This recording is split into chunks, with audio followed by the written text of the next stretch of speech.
ঢাকার chief metropolitan magistrate Mohammad Mostafizur Rahman 5 April গায়ক মাইনুল আহসান নোবেলকে প্রতারণার মাধ্যমে অর্থ আত্মসাতের মামলায় জামিন মঞ্জুর করেছেন।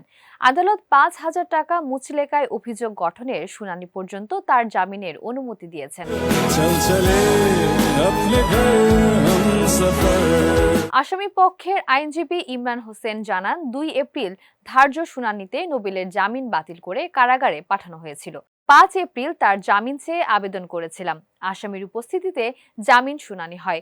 শুনানি শেষে আদালত 5,000 টাকা মুচলেকায় অভিযোগ গঠনের শুনানি পর্যন্ত তার জামিন মঞ্জুর করেন। এখন তার কারামুক্তিতে আর কোনো বাধা নেই। আমার সোনার বাংলায় আমি তোমায়। এর আগে গত 2 ফেব্রুয়ারি নোবেল সহ 5 জনের বিরুদ্ধে গ্রেপ্তারি পরোয়ানা জারি করা হয়।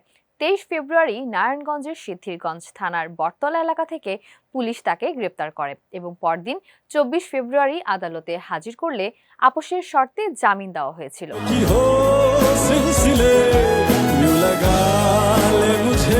তবে 2 এপ্রিল আদালতে হাজিরা দিতে গেলে বাদীপক্ষ অভিযোগ করে নোবেল জামিন শর্ত ভঙ্গ করেছেন এবং বাদীকে মারধর করেছেন।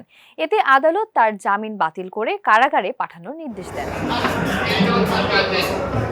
মামলাটি 2025 সালের 13 আগস্ট ভুক্তভোগী নারী আনান্নিয়া শবনম রোজ দায়ের করেন।